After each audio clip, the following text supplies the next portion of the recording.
Bonjour et bienvenue sur l'épisode 7 du podcast de la Floraison littéraire, le podcast qui vous aide à renouer avec votre créativité.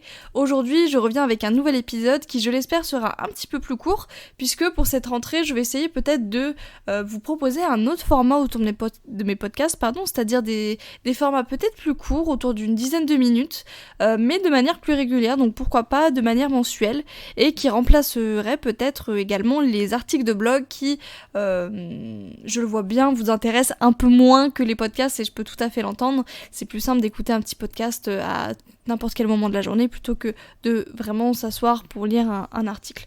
Donc aujourd'hui je vous reviens avec un nouvel épisode qui va traiter d'une question assez large, qui est la question suivante: comment être plus régulière ou plus régulier auprès de ma créativité? J'ai souhaité traiter cette question parce que c'est une question assez générale qui revient très régulièrement au sein de mes ateliers, et notamment quand c'est la première fois que vous venez à un de mes ateliers et que vous avez un petit peu envie de voir ce que je propose. C'est une thématique qui revient assez souvent. Avant de débuter un petit peu cet épisode, il me paraît important de vous dire que les réponses à cette question-là, elles vont vraiment être liées à qui vous êtes, à vos besoins, à vos objectifs, à votre propre vie, à votre propre quotidien. Donc les conseils que je vais donner autour de ça, il faut qu'ils soient quand même en lien et qu'ils s'appliquent à vous-même. Là, je vais vous donner des astuces, peut-être des tips assez généraux. Donc gardez en tête qu'il faut aussi que ça s'adapte à vous et qu'il faut que ce soit logique dans votre quotidien. Si vous faites quelque chose sans vraiment savoir pourquoi et sans y trouver de la logique, évidemment, ça ne sert pas à grand-chose. Pourquoi j'ai voulu traiter de cette question en dehors du fait qu'elle était assez générale, c'est que c'est un problème finalement récurrent dans la vie active quand on est adulte. J'en parle souvent, mais on se rend compte, je me suis rendu compte très simplement, j'ai pas fait de statistiques, mais quand je vous demande à partir de quel moment vous avez perdu le contact avec votre créativité, si c'est évidemment une de vos problématiques, on se rend compte que cette cassure, elle se fait au moment de l'adolescence à la vie adulte. Ça a été le cas aussi pour moi personnellement, donc ça résonne assez fort. Et du coup, c'est à partir de cette temporalité-là que vont s'insinuer les problèmes de régularité dans la créativité. C'est-à-dire, je trouve pas le temps, je sais pas trop comment faire, je sais pas à quel moment de ma journée il faut que je le fasse, le soir je suis fatiguée, etc. etc. Ce qui sont des excuses ou des explications tout à fait ok. Parfois, en effet, on peut utiliser telle ou telle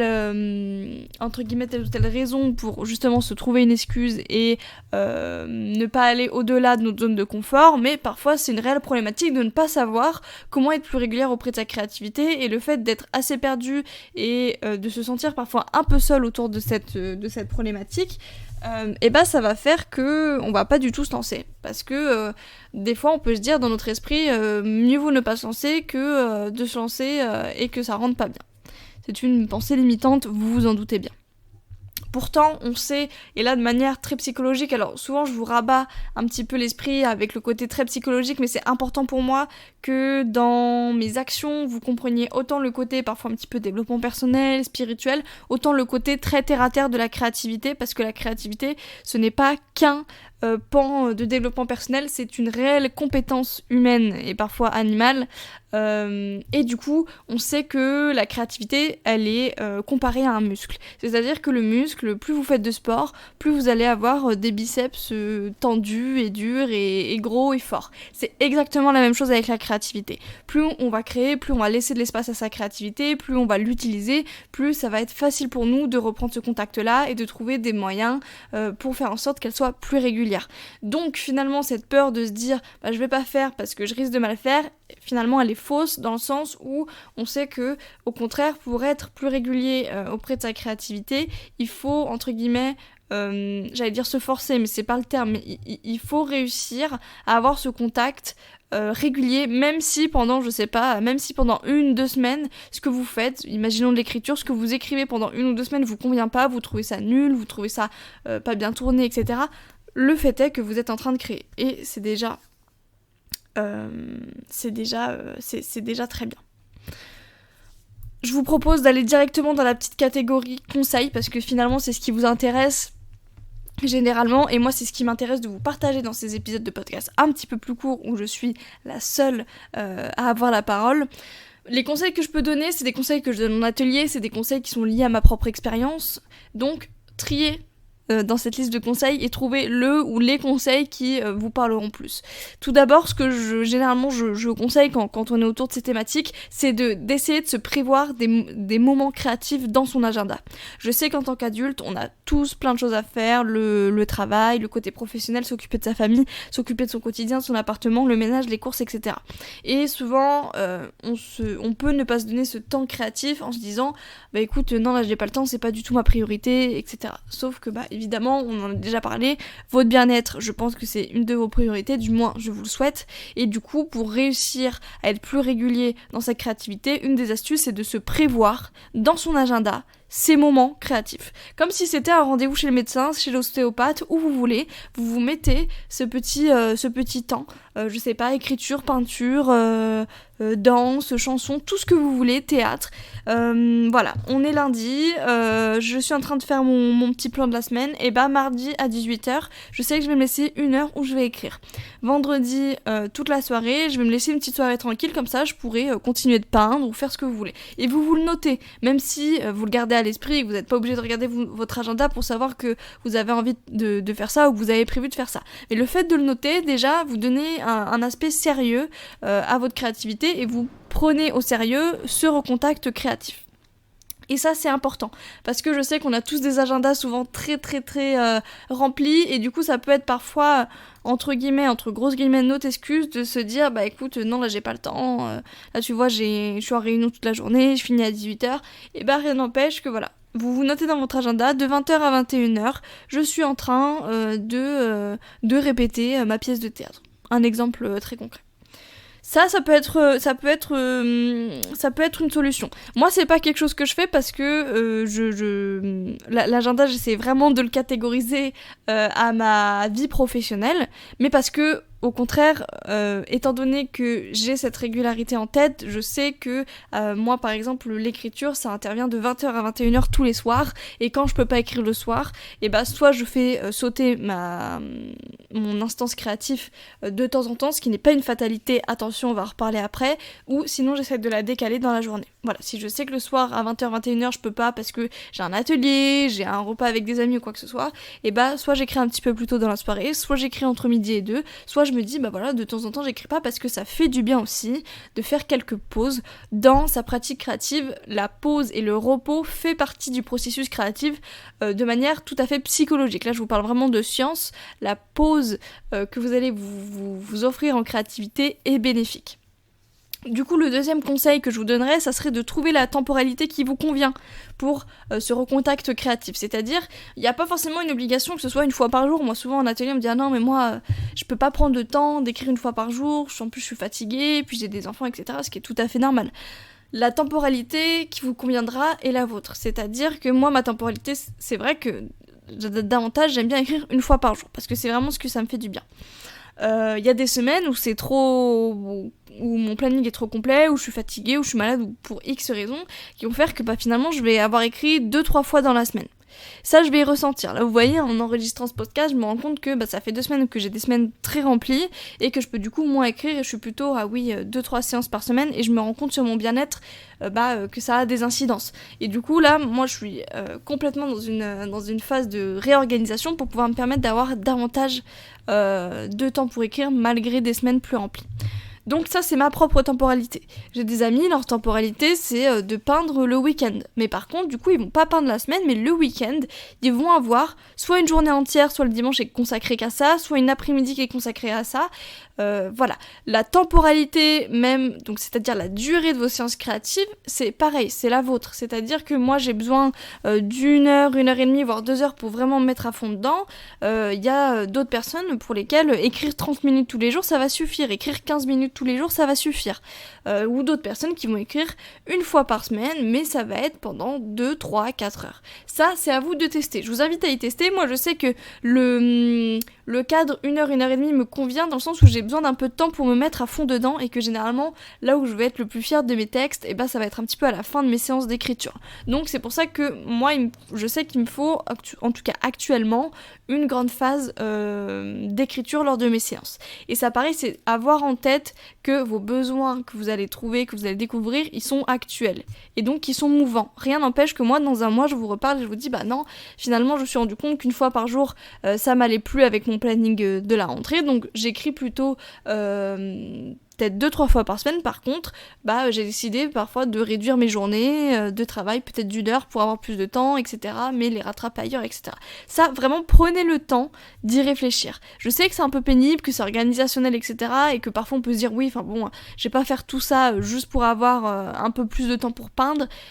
Et finalement vous allez vite vous rendre compte que ça a vraiment un impact fort dans votre bien-être au quotidien. Et ça, moi je me rends compte que là actuellement où je suis dans cette question de réorganisation de séances créatives, je me rends compte que ça a vraiment un impact et du coup ça fait plusieurs jours que je suis en train de repenser à comment faire pour pouvoir écrire plus. Le troisième conseil que je vous conseillerais du coup, ça serait de pouvoir aussi réussir à écrire ses objectifs de courte et de longue durée afin d'avoir une raison de passer à l'action. Quand on est adulte, on a du mal, dans la majorité des cas parfois, à réussir à passer à l'action quand on n'a pas une bonne raison de le faire. Parce que c'est un petit peu ce qu'on nous a appris à faire dans le monde du travail. C'est-à-dire que vous n'allez pas envoyer un mail à votre collègue ou passer un appel si vous n'avez pas de raison de le faire. Et parfois ça peut nous aider quand on a du mal à savoir pourquoi se mettre en action ou à réussir à se mettre en action, de s'écrire des objectifs de courte et de longue durée. Ça peut être des choses très simples comme j'ai envie d'écrire une nouvelle, donc j'ai envie que d'ici 3 mois ce soit terminé. J'ai envie de finir mon cahier de coloriage pour adultes pour aller m'acheter le nouveau qui m'a fait de l'œil la dernière fois à la librairie. J'ai envie de finir mon vision board ce mois-ci parce que du coup ça va être en lien avec la réservation de mes vacances de l'été prochain. Ça peut être vraiment une raison X ou Y, mais parfois le mettre à l'écrit, ça peut nous donner ce pas qui va faire en sorte que j'ai envie de finir ce vision board ce mois-ci, j'ai tant de temps à lui consacrer, comment je fais pour m'organiser ? Le quatrième conseil que j'aurais à vous donner, ça serait de préparer un environnement adapté. Ça, je vous en parle souvent en atelier, mais notre cerveau, vous le savez sûrement, fonctionne de manière très simple. C'est-à-dire que vous vivez un moment de plaisir, il va avoir envie de revivre une nouvelle fois ce moment de plaisir. Vous mangez du chocolat, ça vous fait du bien, et votre cerveau va enregistrer que ça vous a fait du bien, et donc la prochaine fois que vous allez voir du chocolat dans vos supermarchés, vous allez avoir envie d'en racheter pour revivre ce moment-là. C'est très simple. C'est pareil avec la créativité. Si vous consacrez, peut-être 3 fois dans la semaine, un moment pour peindre, écrire, tout ce que vous voulez, et que c'est un moment plaisant pour vous, votre cerveau va vous dire c'est un moment plaisant, j'ai envie de le refaire encore, et après ça deviendra peut-être une habitude. Comment faire pour mettre toutes vos chances de votre côté ? Moi, ce que je conseille, c'est d'avoir un environnement adapté. C'est-à-dire faire en sorte que ces moments rituels soient plaisants le plus possible. Donc, vous préparez un environnement dans lequel vous allez être peut-être le moins embêté. Donc peut-être pas au milieu de votre salon si vous avez un conjoint, une conjointe, des enfants, des animaux, quoi que ce soit. Un coin peut-être plus calme, que vous allez préparer selon vos goûts. Moi je sais que j'aime bien mettre une petite bougie, que j'aime bien mettre de la musique et de me couper complètement de la pièce dans laquelle je suis, d'avoir peut-être quelque chose à grignoter, peu importe, de peindre devant une série, devant un film préféré.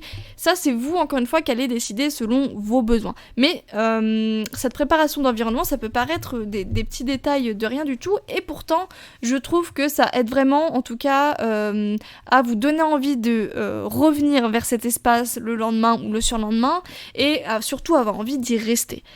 Si vous êtes au milieu de la table de la cuisine et que y a les factures à payer, que vous n'avez pas encore payé, des chèques à envoyer, etc., vous n'allez pas vous mettre à fond dans votre séance créative, vous allez plutôt regarder à droite à gauche et dire « Ah oui, mince, j'ai oublié de faire ci, j'ai oublié de faire ça », et finalement vous allez passer 5 minutes sur votre peut-être peinture et 15 minutes à essayer de régler ses soucis administratifs. Donc offrez-vous un environnement qui vous permette vraiment de vous consacrer le plus possible à votre séance créative. Ensuite, le prochain conseil que je vous donnerais, ça serait de persévérer. Je vous expliquais le fonctionnement du cerveau, il enregistre que quelque chose vous fait du bien, il a envie de recommencer. Sauf que pour que votre cerveau enregistre cette pratique comme étant une habitude, on dit qu'il faut environ 30 jours. Donc persévérez dans votre recontact créatif, c'est-à-dire n'abandonnez pas au bout d'1 ou 2 semaines en vous disant « Bah non, en fait, c'est trop de contraintes, j'arrive pas, il faut que je me force pour y penser, ça marche pas, c'est sûrement pas fait pour moi. » Non, on dit qu'il faut environ 30 jours, et on n'est pas des robots, donc pour certains il va suffire de 15 ou 20 jours, pour d'autres il va suffire peut-être d'1 mois et demi ou plus. essayez de persévérer. Même si ça vous paraît compliqué, même si vous avez encore besoin au bout de 2-3 semaines d'avoir cette alarme sur votre téléphone à 19h pour vous dire bah attends, là je prends mes 30-40 minutes pour écrire dans mon bullet journal ou quoi que ce soit, persévérez. À partir du moment où vous sentez que ça vous fait du bien, à partir du moment où vous sentez que vous arrivez à exprimer des choses qu'auparavant vous gardiez en vous, persévérez. Ensuite, c'est important pour moi de vous rappeler que la frustration, la fatigue, le manque d'idées font partie du processus créatif. On a souvent tendance à vouloir les éviter ou à se dire bah écoute voilà là j'y arrive pas, j'ai pas d'idée, je suis crevée, écoute je vais pas le faire ou c'est que c'est sûrement pas pour moi. Non, ça fait réellement partie du processus créatif et du processus d'inspiration et d'idées. Les idées elles naissent à partir du moment où vous avez une problématique à régler et cette problématique à régler elle va se régler avec une phase de manque d'inspiration, une phase de frustration jusqu'à ce que vous ayez cette idée, cette solution. C'est réel hein, dans les recherches autour de la créativité et des recherches scientifiques autour du processus d'inspiration, on passe tous de manière plus ou moins forte selon les projets et les idées autour d'une phase du manque d'inspiration et une phase de frustration. Donc c'est tout à fait normal. Ne cherchez pas à les éviter, au contraire acceptez-les. Là vous faites une séance de créativité et vous êtes frustré, vous trouvez rien, c'est pas grave. On laisse, on met de côté, on verra demain, le surlendemain, qu'est-ce qu'il en devient de tout ça.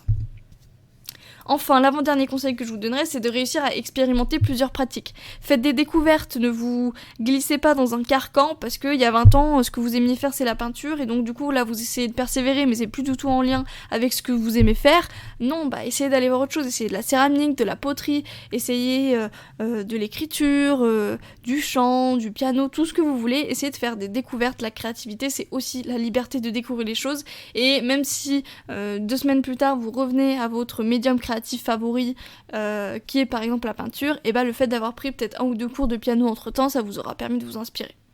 Entourez-vous de ces moments avec des amis par exemple, pour ne pas avoir l'impression de forcer quelque chose, bah je sais pas, aller faire un atelier à la floraison littéraire avec des amis et voir ce qu'il en devient, aller faire des ateliers poterie, aller, je sais pas, même juste chez vous avec une amie autour d'un apéritif en train de faire un vision board ou je sais pas quoi, essayez de vous entourer. Des fois c'est plus simple aussi, parce que ce qui peut nous faire peur c'est la solitude et le fait qu'on soit seul à devoir se mettre en action. Donc essayez peut-être de vous entourer, et en plus si vous faites ça à plusieurs, c'est aussi plus simple peut-être d'avoir ces moments réguliers, de se dire bah une fois par mois on se voit chez l'une, chez l'autre, chez l'un, chez l'autre, pour avoir ces petits moments créatifs.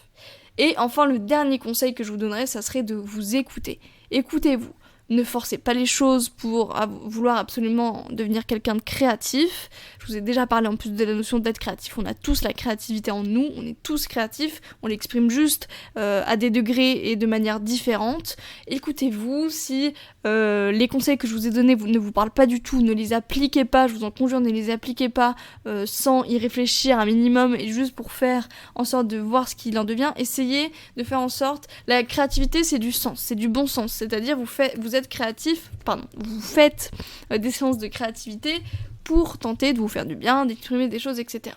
Si vous faites pendant, 3 semaines de la peinture et que ça vous fait rien et qu'au contraire, vous avez l'impression que vous vous forcez et que vous éprouvez aucun plaisir à faire ça, je vous en prie, arrêtez, cherchez autre chose, etc. Il n'y a pas de mal à évoluer dans sa pratique créative.